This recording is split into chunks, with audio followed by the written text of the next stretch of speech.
Hello all, ఎలా ఉన్నారండి? అందరూ బాగున్నారా? నేనైతే చాలా బాగున్నాను. మీరందరూ కూడా బాగుండాలని మనస్ఫూర్తిగా కోరుకుంటున్నాను. సుగుణ వంటింటికి స్వాగతం. ఈ రోజైతే మనం జిలేబీ ఏ విధంగా తయారు చేసుకోవాలో చూద్దాం. ఇది ఇన్స్టెంట్గా అప్పటికప్పుడు ఈజీగా ప్రిపేర్ చేసుకోవచ్చండి. మరి దీనికి కావాల్సిన పదార్థాలు, ఇది ఏ విధంగా తయారు చేసుకోవాలో చూద్దామా? Welcome back to my channel.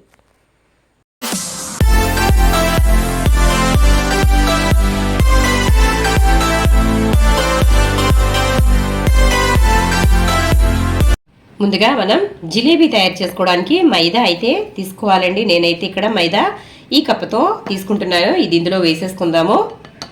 మనకి ఎక్కువ కావాలనుకుంటే ఎక్కువ వేసుకోవచ్చు. చూసారు కదా, నేనైతే ఒక కప్ వేసాను. ఇంకొక కప్పు కూడా వేసుకుందాం. ఇంకొక కప్పు కూడా వేసేసుకుందాం. టోటల్గా నేను 2 కప్పుల వరకు మైదా పిండి అయితే తీసుకున్నాను. ఇప్పుడు ఇందులో మనం కొంచెం తినే సోడా వేసుకుందాం. ఆ తర్వాత ఈనో పౌడర్ వేసుకుందామండి. ఎందుకంటే ఈనో పౌడర్ వేసుకోవడం వల్ల మనకి జిలేబీ అనేది చాలా గుల్లగా వస్తుంది. అదే మనం అప్పటికప్పుడు చేసుకుంటున్నాం కాబట్టి ఈనో పౌడర్ అయితే వేస్తున్నాను. మనం ఇన్స్టెంట్గా చేసుకుంటున్నాం కాబట్టి ఈనో పౌడర్ వేసుకుంటున్నాం. అదే మామూలుగా చేసుకున్నట్లయితే ఈనో పౌడర్ వేసుకోవాల్సిన అవసరం ఉండదు. చూసారు కదా, నేనైతే ఇంత వేస్తున్నాను. ఇప్పుడు ఇది కలుపుకుందాం. కొంచెం వాటర్ వేసుకుంటూ కలుపుకుందాం. ఇప్పుడు కొంచెం వాటర్ అయితే వేస్తున్నాను. ఇలా వాటర్ వేసుకుని ఇప్పుడు ఈ విధంగా బిస్కర్తో అయితే కలుపుకుంటున్నాను. బిస్కర్తో కలుపుకోవడం వల్ల పిండి అనేది త్వరగా కలుస్తుంది. అలాగే గడ్డలు కూడా ఎక్కువగా లేకుండా త్వరగా పిండి అయితే కలిపేసుకోవచ్చు. ఇలా అయితే పిండిని వాటర్ వేసుకుని, ఇది కొలత ఏమీ లేదండి వాటర్, ఎందుకంటే పిండి కొంచెం జారుగా దోసల పిండి మాదిరిగా ఉంటే సరిపోతుంది. కాబట్టి వాటర్ చూసుకుంటూ వేసుకుంటే సరిపోతుంది. ఒకవేళ పిండి మీకు లూజ్ అయితే కనుక కొంచెం పిండి కలుపుకోవచ్చు, లేదా గట్టిగా అయితే వాటర్ కలుపుకోవచ్చు. చూడండి, పిండి అయితే ఇలా కలుపుకోవాలి. మనం ఈ విధంగా గరిటె పైకి ఎత్తినప్పుడు ఇలా అయితే దారాలుగా పడాలి. అప్పుడే మనకి ఇది పర్ఫెక్ట్ కన్సిస్టెన్సీ ఉన్నట్లు లెక్క. చూసారు కదా, ఇలా అయితే కలిపేసుకుని ఇప్పుడు ఇదైతే పక్కన పెట్టుకుని మనం పాకం అయితే తయారు చేసుకుందాం. మనం 2 కప్పుల మైదా తీసుకున్నాం కాబట్టి 1 కప్పు బెల్లం పొడి అయితే తీసుకుంటున్నాను. బెల్లం గడ్డని ఈ విధంగా చిరక్కొట్టి వేసుకుంటున్నాను. ఇదైతే 1 కప్పు సరిపోతుంది. ఇప్పుడు ఇందులో వాటర్ అయితే వేసుకుందాము. మనం కప్పు నిండా బెల్లం తీసుకున్నాం కాబట్టి వాటర్ అయితే 30 కప్పు వరకు వేసుకుంటే సరిపోతుంది.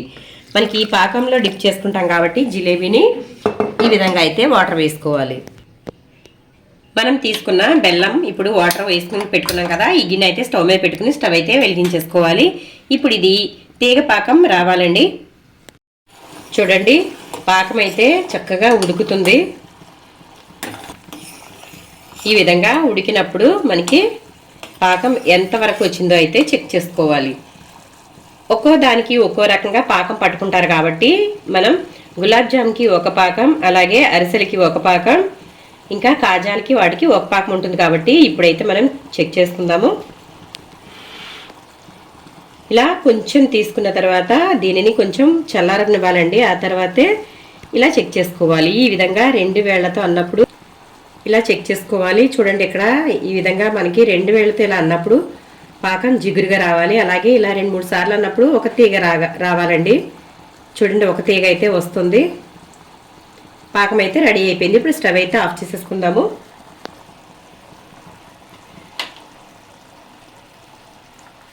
చూసారు కదా, నేనైతే స్టవ్ అయితే ఆఫ్ చేసేసానండి. ఇప్పుడు మనం చూసారు కదా, బెల్లం పాకం ఎంత కలర్ఫుల్గా ఉందో చూడండి. ఇందులో మనం ఎటువంటి ఫుడ్ కలర్స్ కూడా వేసుకోవాల్సిన అవసరం లేదు. మనకి ఆటోమేటిక్గా కలర్ అనేది వచ్చేస్తుంది. షుగర్తో చేసుకున్నట్లయితే వైట్గా ఉంటాయి కాబట్టి కలర్ వేసుకోవాలి. మనం బెల్లంతో హెల్దీగా చేసుకుంటున్నాం కాబట్టి ఎటువంటి ఫుడ్ కలర్స్ వేసుకోక్కర్లేదు. ఇప్పుడు ఇదైతే మనం పక్కన పెట్టేసుకుందాము. ఇప్పుడు స్టవ్ వెలిగించుకుని ఈ విధంగా వెడల్పుగా ఉన్న బాండీ అయితే పెట్టేసుకోవాలి. ఇప్పుడు ఇది కొంచెం వేడవనిద్దాము. ఇప్పుడు ఇందులో ఆయిల్ వేసుకుందాము. ఇప్పుడు నూనె వేసేసుకున్నాం కదా, ఇది కొంచెం వేడవనిద్దామండి. ఈలోపు మనం పిండి అయితే వేసుకుందాము. ఇప్పుడు మనం పిండి వేసుకోవడానికి, అంటే జిలేబీలు వేసుకోవడానికి పిండి వేసుకోవడానికి కవర్ కావాలి కదా, ఈ కవర్ కానీ లేదంటే ఇలాంటి పాలిథిన్ కవర్ కానీ తీసుకోవాలి. ఇలా ఉన్నట్లయితే మనకి పిండి అనేది ఈజీగా వేసుకోవచ్చు. ఈ కవర్ అయితే తీసుకున్నాను నేను. ఇలా పెట్టుకోవాలండి. ఇలా గ్లాస్ కానీ ఈ విధంగా లోటా కానీ పెట్టుకుని ఇట్లా మనం కవర్ని ఇలా పెట్టుకోవాలి. ఇప్పుడు మనం కలిపి పెట్టుకున్న పిండిని ఇందులో వేసుకుందాము.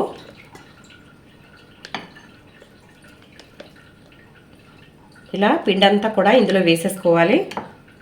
అంటే మనకి కవర్కి ఎంత పిండి పడుతుందో అంత అయితే వేసుకోవాలి. నేనైతే ఒక 2 గరిటెలు అయితే వేసాను. ఇప్పుడు ఇది చూద్దాము. ఇలా ఉంటుంది కదా, పిండి అంతా కూడా ఇలా మూలకి వచ్చేలాగా ఇలా పట్టుకోవాలండి. ఇదిగోండి ఇలాగా. మనకి ఎయిర్ బబుల్స్ ఉన్నాయి కదా, మనం ఇది కట్ చేసినప్పుడు అవే వచ్చేస్తాయి. కాబట్టి మనం ఇలా మీకు చేతితో పట్టుకోవడం కుదిరితే ఇట్లా పెట్టుకోవచ్చు, లేదంటే ఏదైనా ఇక్కడ రబ్బర్ బ్యాండ్ కూడా వేసేసుకోవచ్చు. ఇట్లా మనకి చేతికి అరువుగా ఉంటే ఇలా అయితే తిప్పేసుకుని మనం ఈ విధంగా చుట్టేసుకోవచ్చు. ఇప్పుడైతే దీనికి చివర హోల్ పెట్టుకుందామండి. ఈ చివర హోల్ పెట్టుకునేటప్పుడు మనం కవర్ని కొంచెం వదులుగా చేసుకోవాలి. ఎందుకంటే మనకి గట్టిగా నొక్కినట్లయితే పిండి మనం కట్ చేయగానే బయటకు వచ్చేస్తుంది. కాబట్టి మనం కొంచెం లూజ్గా వదిలి అప్పుడైతే కట్ చేసుకోవాలి. ఎక్కడ చూసారు గ్యాప్ కనిపిస్తుంది. ఇప్పుడైతే మనం వేసుకుందాం.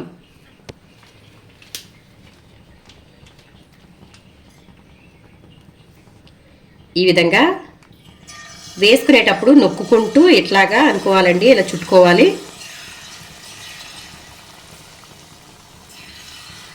జిలేబీ షేప్ వచ్చే వరకు ఇలాగా మనం తిప్పాలి వీటిని.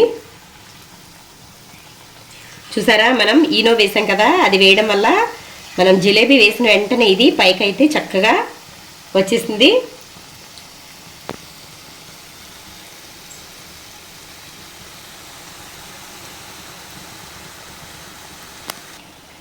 ఇప్పుడు ఇలా పైకి లేగిసినాయి కదా, ఇట్లా ఇప్పుడు తిప్పేసుకోవాలి. రెండో పక్కకు కూడా మనకి మంచి గుల్లగా అయితే వచ్చాయండి.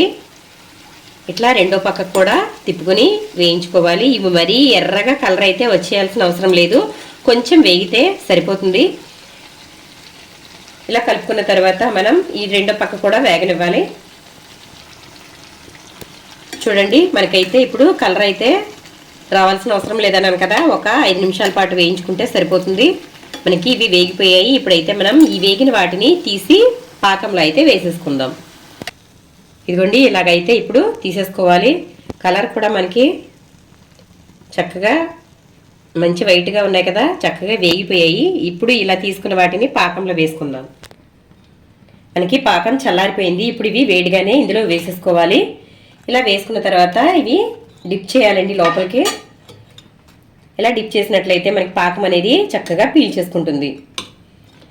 పాకంలో వేసిన తర్వాత ఎక్కువసేపు ఉంచాల్సిన అవసరం లేదు, వెంటనే తీసేయచ్చు. ఒక 2 నిమిషాల పాటు ఉంచి తీసేయచ్చండి. ఒక 2 నిమిషాలు అయితే వీటిని ఇలా ఉంచుదాము. చూసారు కదా, మనం ముందు వేసినవి అయితే మంచిగా పాకం అయితే పీల్చేసుకున్నాయి. ఇప్పుడు ఇవి తీసేసి పక్కన పెట్టేసుకుందాము. ప్లేట్లోకి అయితే తీసేసుకుని మిగిలినవి కూడా వేసేసుకుందాం ఇలాగా. ఇప్పుడు రెండో వాయి కూడా వేసుకుందాము. మనం వేసేటప్పుడు నొక్కుతూ వేయాలండి, అప్పుడే మనకి పిండి అనేది కింద పడుతుంది. లేదంటే మనం తిప్పుతూ ఉంటే కింద తిరుగుతుంది, కానీ మనకి పిండి అయితే పడదు. కాబట్టి ఇలా నొక్కుతూ చేత్తో పట్టుకునేది నొక్కుతూ వేయాలి. ఇలా వేసినట్లయితే మనకి పర్ఫెక్ట్గా జిలేబీ అయితే వస్తుంది. చూసారు కదా, చాలా కష్టం అనుకుంటారండి. స్వీట్ షాప్ స్టైల్ జిలేబీ అయితే చాలా సింపుల్గా, ఈజీగా, హెల్తీగా తయారు చేసేసుకోవచ్చు. చూసారు కదా, ఇలా అయితే వేసేసుకోవాలి. ఇప్పుడు వీటిని బాగా వేయించుకుని తీసేసి పాకంలో వేసేసుకోవడమే. చూసారు కదా, చాలా సింపుల్ అండి. మరి నచ్చిందా? వీడియో నచ్చితే లైక్ చేయండి. మన ఛానల్ ఫస్ట్ టైం చూస్తున్న వాళ్ళైతే తప్పకుండా సబ్స్క్రైబ్ చేసుకోండి. వీడియో నచ్చితే ఒక లైక్ ఇవ్వండి. ఇప్పుడు వీటిని కూడా బాగా వేయించేసుకుందాము. మన జిలేబీ అయితే రెడీ అయిపోయింది. మనం వేయించుకున్న తర్వాత చల్లారిన పాకంలో వేసుకుని ఒక 2-3 నిమిషాలు ఉంచి వెంటనే తీసేస్తే చక్కగా మనకి జిలేబీ రెడీ అయిపోయినట్లే. చూసారు కదా, ఎంత జ్యూసీగా కనిపిస్తుందో చూడండి. లోపలికి చక్కగా పాకం అయితే వెళ్ళి ఎంత బాగుందో చూడండి. ఒకసారి మీకు చూపిస్తాను చూడండి. ఇదిగోండి, చూసారు కదా పాకం ఎంత చక్కగా వెళ్ళిందో. చాలా టేస్టీగా అయితే చాలా బాగుందండి. మరి మన జిలేబీ చాలా ఈజీగా అయితే రెడీ చేసేసుకోవచ్చు. వీడియో నచ్చిందా? నచ్చితే కనుక లైక్ చేయండి, షేర్ చేయండి, సబ్స్క్రైబ్ చేయండి.